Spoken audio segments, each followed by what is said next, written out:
Alors bonjour à toi et bienvenue, je suis Séverine Tassu, thérapeute holistique et je te retrouve aujourd'hui pour une guidance pour les énergies en lien avec le masculin et la nouvelle lune. Alors comme tu peux le voir, je suis un peu en mode pilou-pilou. J'ai déjà dit pour la féminine, j'avais pas forcément prévu de faire ces guidances, mais là-haut on me taraude, donc je le fais. Et en même temps, c'était très intéressant du coup pour la féminine, donc je me dis que ça va être tout autant pour les masculins. Voilà, j'en profite pour te rappeler que si tu le souhaites, tu peux participer aux soins de la lune qui aura lieu donc le 17 novembre, justement en lien avec les énergies de cette lune-là, pour aller travailler tes zones d'ombre, tes peurs, etc. et te permettre d'être et de retrouver ton unicité. Voilà, je crois que j'ai un peu tout dit, donc on va aller se retrouver maintenant devant les cartes. Allez hop, c'est parti. Merci de me donner vos messages pour les masculins. Alors, pour cette nouvelle lune, donc les énergies de ce week-end, entre autres. Là, des masculins qui sont très préoccupés par la féminine. Un peu, ils sont déconnectés du lien. Ils sentent les féminines déconnectées du lien. Ils sentent les féminines qui n'ont pas forcément envie de revenir vers eux. Ils descendent aussi justement dans cette notion de faire des choix, d'accord, et notamment des choix quant au lien. Je ressens beaucoup de peur chez le masculin par rapport à cette décision-là. Je ressens aussi beaucoup de peur en lien avec des blessures qui doivent régler, d'accord. Et on te dit, masculin, c'est vraiment important que tu retournes justement dans ton temple. La féminine va profiter de ce week-end justement, elle, pour se reconnecter à son âme et revenir en son temple pour prendre justement ses décisions. Et toi, masculin, de la même manière, c'est important que tu puisses t'y connecter à ton temple, à ton soi intérieur pour pouvoir justement avancer. Sauf que là, on te dit qu'avant toute chose, il va falloir que tu ailles vraiment travailler ton chakra du cœur. J'ai des masculins qui ont tellement peur, qui sont tellement persuadés que leur féminine va les lâcher en cours de route, j'entends, qu'ils n'osent pas finalement se reconnecter à eux. Et pour autant, c'est vraiment ce qu'on te conseille. Il faut vraiment que tu ailles en ton temple. Et que tu sortes de ta zone de confort pour te reconnecter à tes émotions, d'accord. Fuir tes émotions, voilà, fuir tes émotions ne sert strictement à rien, ok. Là, tu es en train de t'éloigner de ta juste vérité par peur de perdre ta féminine. Tu focalises beaucoup là-dessus, hein. Je sens vraiment cette... c'est fou, c'est chaud, quoi. Je te sens, mais vraiment dans une trouille bleue, quoi. Une trouille bleue de la perdre. Tu te dis, voilà, j'ai merdé. Hop, et tu es en train de prendre conscience de l'amour que tu lui portes, en fait. Vraiment. Vraiment, vraiment. Toi, tu te déconnectes de ton amour pour toi, d'accord. Pourquoi on a la carte des contraintes financières? Ça va pas à voir avec les contraintes financières, oui. Ah, quoique, je sens qu'il y a certains masculins qui, dans cette histoire-là, sont tellement préoccupés par leur féminine que... Ah, il y en a certains qui pensent qu'en fait, voilà, il y en a certains qui pensent que leurs féminines, elles s'en vont parce qu'ils ont des contraintes financières ou qu'il y a un lien finalement entre leurs contraintes financières et l'amour qu'a la féminine pour eux. On peut avoir aussi ce lien. Je sens qu'il y en a certains qui pensent que ils ont un peu arrangé ils avaient des contraintes financières qui sont un peu arrangées parce que depuis qu'ils sont plus forcément trop en contact avec leur féminine, etc. Et donc, ils ont l'impression qu'il y a un lien entre ça. Mais malgré tout, on a le masculin qui dit, mais moi, en fait, je m'en fous finalement de la matière, des contraintes financières, je m'en fous de l'argent, même si avant, ça avait beaucoup d'importance pour moi. Justement, voilà, on a un masculin qui est en train de reprendre le dessus par rapport à la matière, c'est ça. C'est ça là-haut? Ouais. On a un masculin qui est en train de se rendre compte que finalement, il avait privilégié la matière depuis très longtemps et que finalement, ce qui compte le plus pour lui, c'est pas tant la matière, c'est plutôt le fait d'être heureux avec sa féminine, ok? Et être en amour avec sa féminine. Il comprend que finalement, le lien est plus fort que le reste. Waouh!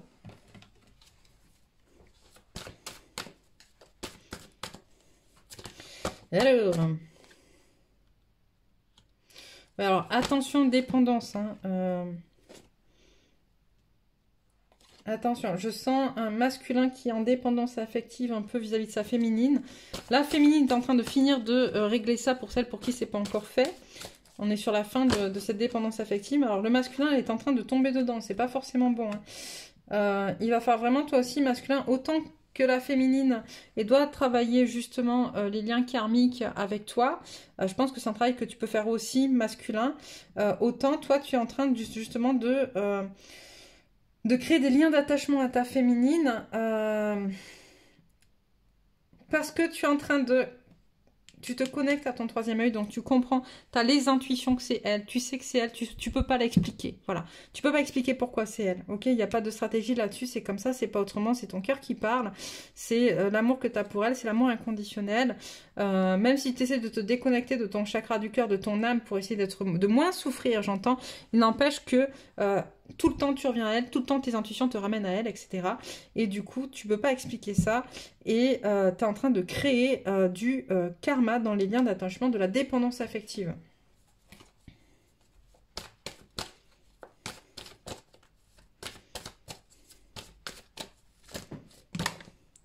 Alors.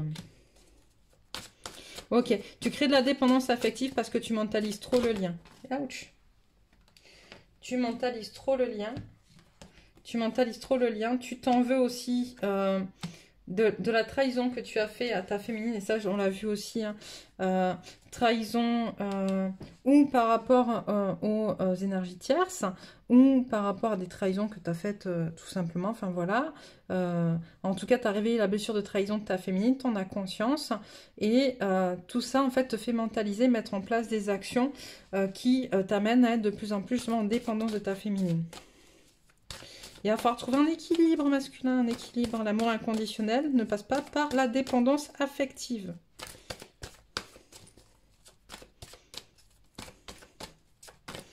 Qu'est-ce qu'on dit? Voilà. Ok. Se reconnecter au cycle, à la compréhension des cycles lunaires. L'importance justement de la lune dans ta vie, d'accord? Comme pour la féminine et comme pour toute personne en vrai. Les lunes, c'est des cycles qui se renouvellent, des cycles qui nous appellent à nous transformer, des cycles qui nous appellent à devenir, d'accord, à être de plus en plus en accord avec nous-mêmes. Les énergies de la lune nous y poussent, ok? La déesse de la lune, c'est aussi la femme sorcière. La sorcière, c'est la fille de la lune, ok? Donc, il y a aussi cette reconnexion, du coup, aux énergies. D'accord? Cette prise de conscience qu'autour de toi, il se passe des choses, il y a des énergies que tu ne peux pas contrôler et qui t'amènent sans cesse et sans cesse et sans cesse vers ta féminine parce que c'est elle, en fait, tout simplement, c'est ton autre, que le lien qui est entre vous est indestructible et que tu es en train de comprendre ça et que tu ne sais pas trop, j'entends comment en revenir. Qu'est-ce qu'on prend pour le masculin? Ok.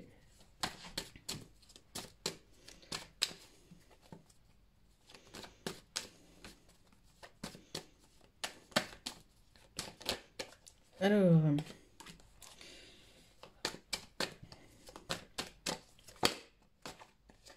voilà, on a un féminin qui va vers son autonomie, qui se connecte à son âme pour justement se connecter à son autonomie, hein, reconnecter son autonomie. On a un masculin qui veut vraiment se défaire de ce qui n'a plus lieu d'être. Alors là, on peut pas, là ça peut parler aussi de justice, ok? Ça peut parler des différentes couches que le masculin est en train de défaire en lui pour justement se reconnecter à sa profondeur d'âme. Ça peut aussi parler de justice, d'autant plus qu'il y a la balance à côté. Donc ça peut être peser le pour et le contre dans ce qu'il doit jeter, dans ce qu'il doit enlever de qui il est, etc. De ce qu'il ne veut plus, etc. Parce qu'il s'était mis aussi dans une prison dorée. Mais ça peut aussi parler de justice. Peut-être des masculins qui sont en train justement de demander le divorce, par exemple. Ou en train de régler des problèmes de justice avec une énergie tierce, ou en train de... même si c'est pas la justice en elle-même, s'il n'y a pas de... Genre, par exemple, si on va pas au tribunal, il y a quand même une notion de régler quelque chose pour remettre de la justice et de la justesse dedans. Donc, il y en a un masculin qui retrouve sa force, qui est en train de tisser sa nouvelle voie, de travailler ses blessures, de comprendre que ses blessures sont un cadeau pour lui, d'accord? Et que justement, c'est pas pour rien qu'il a trahi sa féminine, c'est que lui-même, comme sa féminine a une blessure de trahison et que du coup, en blessant sa féminine, il doit travailler lui aussi sa blessure de trahison en miroir. Bon, il a blessé sa féminine, hein, c'est du karmique aussi, d'accord, il y a des choses de karmique à nettoyer, encore une fois, je le dis souvent, hein, mais c'est parce qu'il y avait quelque chose à nettoyer là-dedans, ok.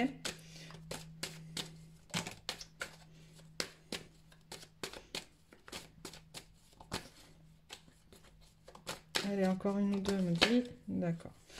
Alors c'était celle-là qui était tombée en premier. Qu'est-ce qu'on a? Ben ouais, l'abondance, hein, la fidélité, on a le feu, les choix, les émotions et à nouveau l'abondance financière. On te montre, masculin, que finalement, ta fidélité, la force du lien, d'accord, la fidélité que tu as dans le lien, même si tu as pu tromper ta féminine, tu n'as jamais cessé de l'aimer, d'accord, tu n'as jamais cessé de percevoir finalement l'abondance, son abondance dans ta vie, bah, va faire que justement, tu vois, il va pouvoir y avoir cette réunion, tu vois, là, il y a les deux côtés, il y a elle, il y a toi, et hop, vous allez pouvoir trouver cette voie du milieu et reconnecter aux émotions de ta féminine. Et donc, on a l'abondance, ça commence par l'abondance, ça finit par l'abondance. Vous êtes entouré d'abondance, encore faut-il aller la chercher, cette abondance-là, j'entends aussi. Hein. Mais voilà, je crois qu'il y a vraiment une prise de conscience des émotions de ta féminine. C'est que même si ta féminine, tu la vois forte et dans l'abondance, etc., peut-être que tu sous-estimes ses émotions. Peut-être que tu sous-estimes ses émotions parce que tes propres émotions te font peur aussi. D'ailleurs, c'est pas peut-être, on me dit. Ok.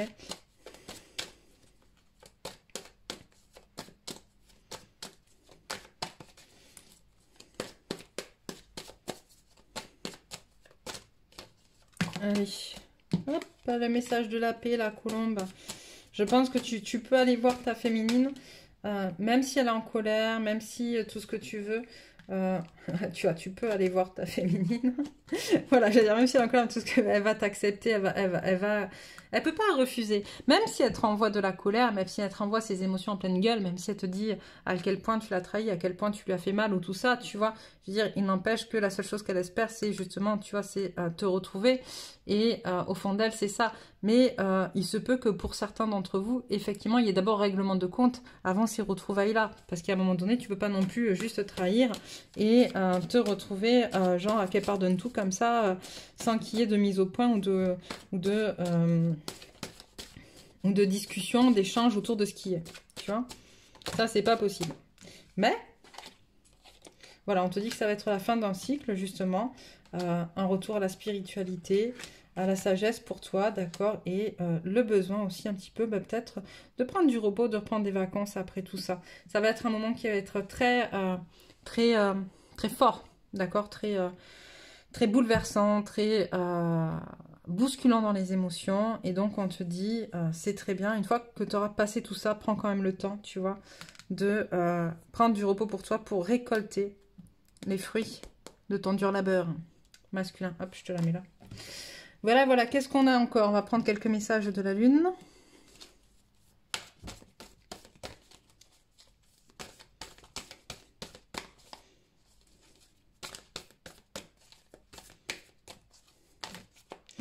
Alors, qu'est-ce qu'on a? Attendez-vous à un changement considérable. Rien à attendre de cette situation. Travaillez sur vos peurs. Un nouvelle lune en scorpion, c'est un peu celle qu'on aura demain matin, donc dimanche. Ne laissez pas la fierté vous entraver. La fin d'un cycle difficile approche. Un temps de guérison. Et celle-ci, ok, on a quoi? Oser faire le premier pas, tu vois. Alors, on reprend. Donc, attendez-vous à un changement considérable. Il y a peut-être la peur aussi, justement, de... Cette carte, elle te montre aussi, on me dit, la peur, finalement, de ce changement considérable, tu vois. Parce qu'on est là pour travailler sur nos peurs. Donc, c'est la peur de... Et finalement, si ça se passait bien, et finalement, si vraiment elle m'acceptait telle que j'étais, et si vraiment elle acceptait mes doutes, mes failles, mes blessures, mes peurs, mes peines, etc., qu'elle m'acceptait moi dans mon entièreté, et finalement qu'elle m'acceptait et qu'elle m'aimait pour tout ça, qui je suis moi dans tout ça, tu vois. Il y a vraiment ça aussi qui te retient. Mais quoi qu'il arrive, quel que soit finalement ce que tu vas faire, tout sera mis en place pour t'amener vers ce changement considérable. D'accord? Parce qu'en dehors du fait que tu le mérites par rapport à tout ce que tu as déjà fait, il n'empêche que vous restez sur un contrat karmique, un contrat d'âme d'une mission à deux sur cette terre pour venir permettre et accompagner l'ascension planétaire et accompagner l'humanité dans cette ascension planétaire. Et donc, on a besoin de vous deux réunis. Alors certes, pour certains, ça ne se fera pas parce que voilà, parce qu'ils n'ont rien fait. Mais pour ceux qui ont bossé, pour ceux qui ont travaillé, ça va se faire. Rien n'attend de cette situation. On te dit que la situation dans laquelle tu es aujourd'hui, d'accord, c'est toutes ces peurs, ces craintes, ces machins, etc. Ce que tu es en train de... Tout ce que tu as mis en place jusqu'à présent, ben, il n'y a rien à attendre de cette situation-là. À un moment donné, il va falloir que justement tu travailles sur tes peurs pour pouvoir dépasser ce passé. D'accord, laissez de côté ce passé qui t'entrave et qui t'empêche d'avancer. Ne laissez pas votre fierté vous entraver. On le sait, les masculins, et je suis désolée de le dire, mais c'est la vérité, vous avez beaucoup d'ego. D'accord?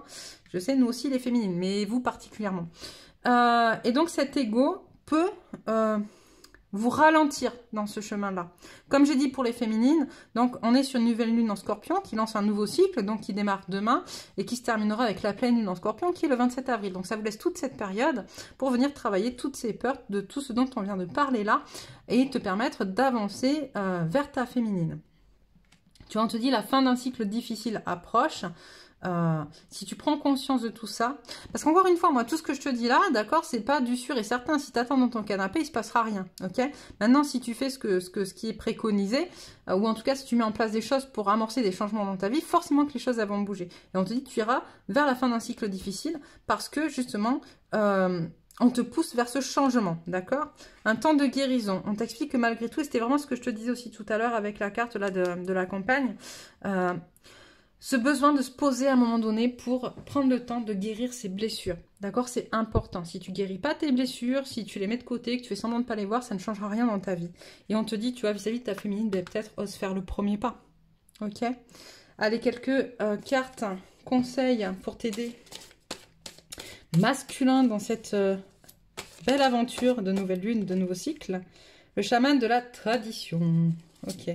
Donc là, on te ramène...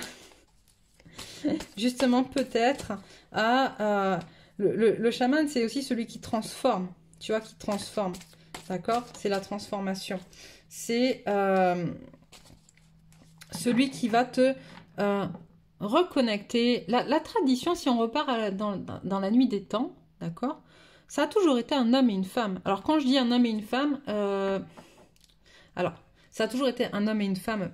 D'accord, dans le sens où il faut toujours, et c'est obligatoire, et ça on ne fera pas autrement, quel que soit le sexe dans lequel vous soyez incarné, dans un couple, on a toujours, et ça on ne reviendra pas là-dessus, quelqu'un qui est de polarité masculine, quelqu'un qui est de polarité féminine, ok?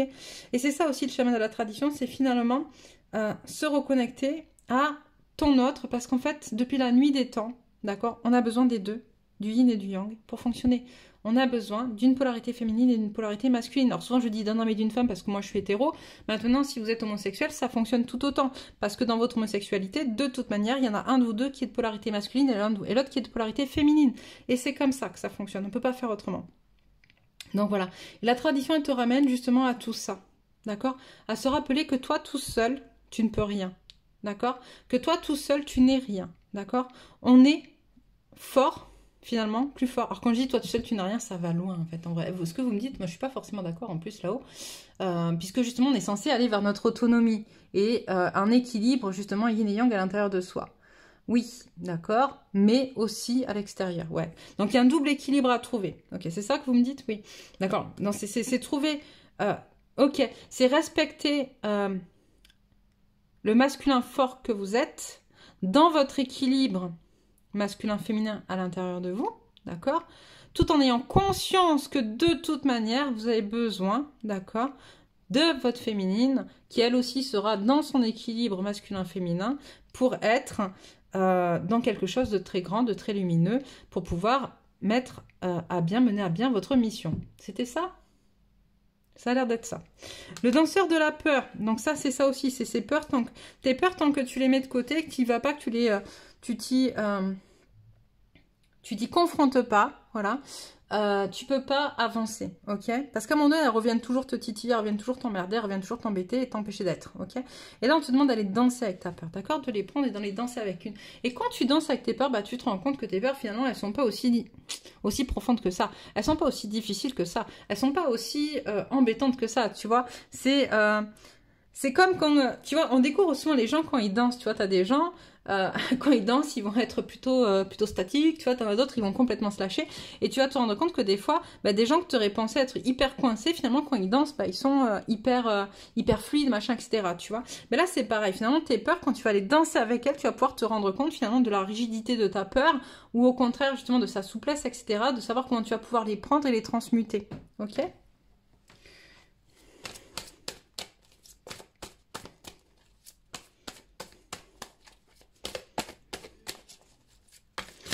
Alors, ok, celle-là en premier. L'esprit de la nourriture. Donc ça tombe souvent pour toi en ce moment masculin. L'esprit de la nourriture, c'est ce côté justement, comment tu te nourris, d'accord? Et pas que d'un point de vue physique, pas que de la nourriture physique. Comment tu nourris tes émotions, comment tu nourris ton intellect, comment tu nourris ton corps, comment tu nourris tes énergies, etc. Est-ce que tu es plutôt dans des choses qui te font du bien, ou est-ce qu'à l'inverse, c'est plutôt dans des choses qui te font du mal? Tu vois, si tu penses sans cesse, ouais, mais ma féminine, je l'ai trahie, elle m'en veut, elle reviendra jamais. Bon, ben effectivement, à un moment donné, peut-être qu'elle reviendra pas, tu vois, parce que tu mets pas l'énergie nécessaire non plus à aller la récupérer. Si tu es plutôt dans quelque chose du genre, oui, ben effectivement, ma féminine, je l'ai trahie, ben ouais, j'ai merdé, ouais, je vais me relever, ouais, je vais prendre sur moi, ouais, je vais aller lui demander pardon, parce qu'en fait, moi, ce que je veux, c'est revenir avec elle, et je sais que je lui ai fait du mal, mais je sais aussi que je l'aime, et que mon amour peut être plus fort que le mal que je lui ai fait. Bon, ben là, tu es dans des énergies qui sont beaucoup plus positives, et qui vont te permettre d'avancer plus en accord avec toi-même. On a l'esprit de l'amour, bah tu vois... Je te parlais d'amour, tu vois, mais c'est ça, l'esprit de l'amour. Reconnecte-toi à l'amour inconditionnel que tu as pour ta féminine. Et que tu as pour toi. Parce qu'en fait, la première personne pour laquelle tu dois avoir de l'amour inconditionnel, c'est toi. Ensuite, c'est les autres. Et la première personne pour qui, en dehors de toi, tu auras de l'amour inconditionnel, c'est ta féminine. Tu peux en dire ce que tu veux, tu peux penser ce que tu veux, tu peux croire que c'est ton ex, ta mère, tes enfants, ce que tu veux, etc. Le lien sacré, de couple sacré, il est plus fort que tout le reste. Et... ça ne veut pas dire que tu dois mettre les autres de côté, d'accord? Ou que tu les aimeras moins, loin de là. Ça veut juste dire que quoi que tu fasses, quoi que tu dises, quoi qu'il se passe, de toute manière, c'est ce lien qui primera surtout parce que c'est comme ça, c'est tout. Voilà, de la même manière que les autres auront eux aussi leur lien sacré et aussi pourront aller vers ces personnes-là quand ils seront prêts. Le chaman de la naissance, tu es en train de renaître à toi, d'accord? Transforme-toi, transforme tes peurs pour renaître. Le chasseur de l'honneur, tu vois. L'honneur, c'est ça aussi, c'est avoir la capacité de pouvoir aller demander pardon, tu vois. C'est aussi avoir la capacité de pouvoir dire, bah ouais, j'ai merdé, je m'excuse, je suis désolée, tu vois. J'aurais pas dû. Voilà, c'est ça aussi, se remettre de l'honneur, tu vois. Ça me fait penser un peu au code... Je sais pas pourquoi je te dis ça, mais ça me vient comme ça, c'est ce qu'on m'envoie, tu vois. Mais tu es au chevalier de la table ronde, donc ça va forcément parler à certains d'entre vous si j'évoque ça, parce que c'est pas... Même si j'aime beaucoup ces histoires-là, il n'empêche que c'est pas celle que je connais le mieux. Mais voilà, on parle de chevalier de la table ronde, du code d'honneur des chevaliers de la table ronde, tu vois. Bah, c'est ça aussi. Elles sont où tes valeurs? Il est où ton honneur là-dedans? Il est où ton honneur quand t'es pas en capacité de dire